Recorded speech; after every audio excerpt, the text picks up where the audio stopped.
Esther 1. Now in the days of Ahasuerus, the Ahasuerus who reigned from India to Ethiopia over provinces.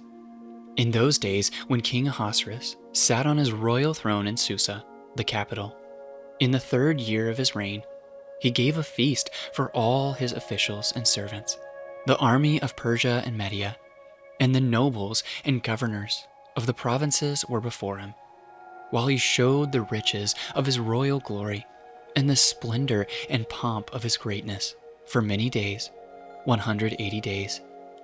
And when these days were completed, the king gave for all the people present in Susa, the citadel, both great and small, a feast lasting for 7 days, in the court of the garden of the king's palace.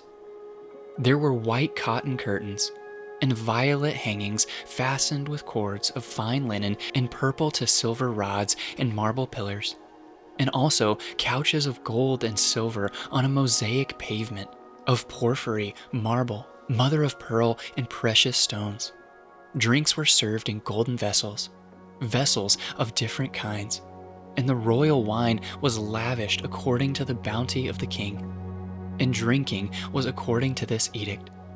There is no compulsion, for the king had given orders to all the staff of his palace to do as each man desired. Queen Vashti also gave a feast for the women in the palace that belonged to King Ahasuerus. On the 7th day, when the heart of the king was merry with wine, he commanded Mehuman, Biztha, Harbona, Bigtha, and Abigtha, Zethar and Carcas, the 7 eunuchs who served in the presence of King Ahasuerus, to bring Queen Vashti before the king with her royal crown, in order to show the peoples and the princes her beauty, for she was lovely to look at. But Queen Vashti refused to come at the king's command delivered by the eunuchs. At this, the king became enraged, and his anger burned within him. Then the king said to the wise men who knew the times, for this was the king's procedure toward all who were versed in law and judgment, the men next to him being Karshena, Shethar, Admatha, Tarshish, Meres, Mersena, and Memucan, the 7 princes of Persia and Media, who saw the king's face and sat first in the kingdom. According to the law, what is to be done to Queen Vashti, because she has not performed the command of King Ahasuerus, delivered by the eunuchs?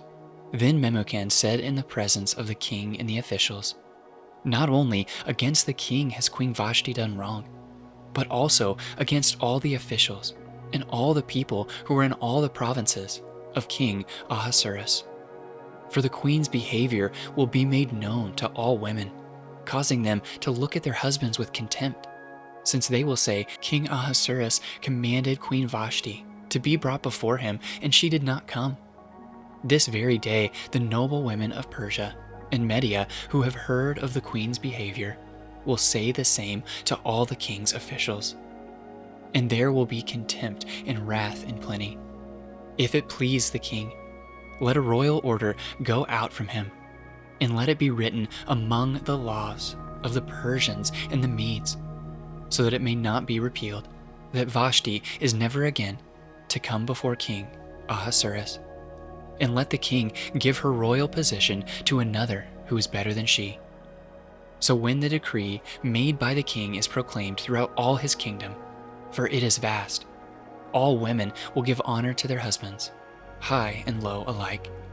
This advice pleased the king and the princes, and the king did as Memucan proposed. He sent letters to all the royal provinces, to every province in its own script, and to every people in its own language, that every man be master in his own household and speak according to the language of his people.